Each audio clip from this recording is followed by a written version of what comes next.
is Dave Frame from Tools of the Trade. I'm with Brian Way and his Shop on Wheels. Last year at the JLC Live, we shot some video of the truck. This year, we're going to take a closer look at some of the items in it. Brian, what have you got there to your right?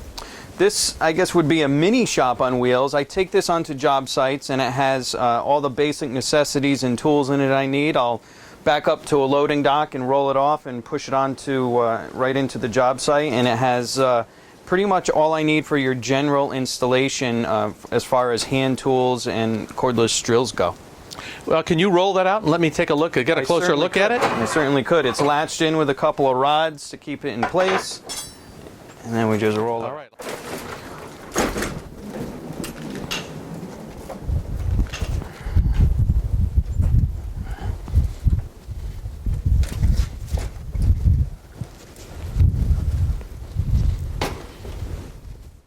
All right, Brian, why don't you show us what you have in your cart? All right. What I keep in this cart here is in the top section I keep my my drill bits. I keep some lights. I have my small Bosch cordless drill. I use this mainly for just doing hardware. Nothing too heavy duty with that. I keep different glues and adhesives. Some chisels. Again, more adhesives. That glue's probably not going to get used that's in there right now. It's probably not. It's a little chilly out, yeah. And it's frozen. I keep my fast caps and, again, more drill sets and bits. I have a thingamajig scriber here, which is a highly used tool. I love this tool. It leaves a real nice sharp edge on finished surfaces. I scribe in more finished surfaces than unfinished surfaces. So this is a fantastic tool that actually scribes in a sharp line onto the finished surface. It does a great job with that.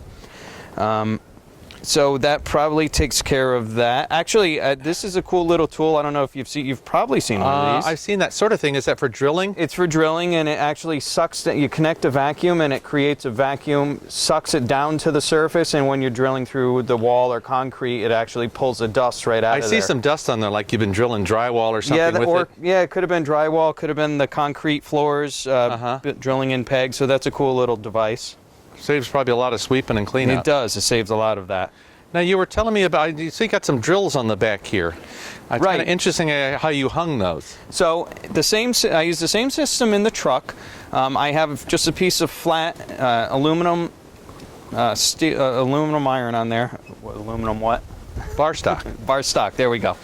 So I hang my 3 drills on there, and I keep other tools that I pull out of the truck, and I hang on the bar stock as I need them. I have it on the side. I keep hammer hoops on here. When this thing gets rolled back on the truck, the drills come off and they get hung onto the actual tabletop in there. My Bosch cordless jigsaw is on the side here. I try to keep all the like battery tools on here. So I only need to have one charger. Yeah, I see you've got them hung down here, which is pretty nice. I have them hung down here, yep. And I see you got a bar over there. Have this bar. I have a couple of these hanging cords and whatever it might be. My magnetic steel stud finder, flashlight, caulk gun, tape measures on the front side. I could put a laser jam right here. It'll actually hold a third hand or a laser jam if I need that. Is that magnets in there? Those are magnets. Yep. So if we get right down to this, I got my level, which I don't use too much because I use strictly lasers, screw bins, sander and planer because of the amount of scribing that I do. I have the small Porter-Cable sander. So you just fitted a Festool box out with what you carried in there, which is not their product. And I needed to gain a little extra space to keep my multi-tool in here, my cordless Bosch multi-tool. And that's the same battery you had in that driver. Same battery in the driver. And I have the flashlight of theirs as well, which works off the same battery. So those are all my general fastening screws that I would use on the job site. And then when we get to the drawers, so I have obviously screwdrivers, knives, stud finder, more scribers, end cutters, and tape. and of course the necessary current sensor for when we run into that situation. Oh, and you got another drawer. Got another drawer, clamps, the small clamps, the digital Starrett, which is handy for finding those tricky angles, another small combo square. You know, just the things that I find that I need on your average install. So how do you use this cart? What I do is once I roll it off, once I'm backing up to a loading dock and I push it onto the dock, it comes with me from room to room. And since all the tools and everything are hanging right on it, a lot of times I'll take the bins of screws that I need, I put the bins up here, and I store all the drills right on the back at all times, and I just push it from room to room as we change installs and we move from cabinet to cabinet and room to room. So it works well. It just keeps everything together, and it's a lean way of keeping all your tools organized and getting the job installed quicker.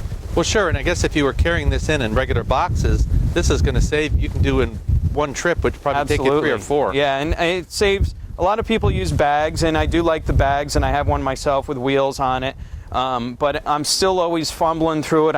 I don't know where everything is. There's always stuff that falls into the bottom. The biggest junk collector in here would probably be in the top, and that does collect some miscellaneous tools, as you can see, but for the most part everything has its spot, and it stays that way. Now that's a Homac box you bought? That's a Homac box. And Yep. what'd you pay for that? I think it was in the $150 range, if I recall. It wasn't too expensive. But you've completely customized I've what's completely on there. customized it. The first thing I did was change the wheels, and in doing so I added an additional bottom to stiffen up the bottom because it's a little thin to have that much weight.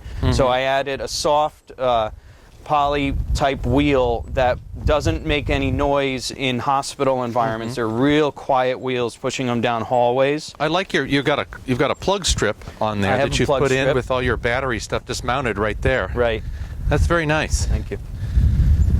Well, hey, very cool. Thank you very much, Brian. You're welcome. Thank you.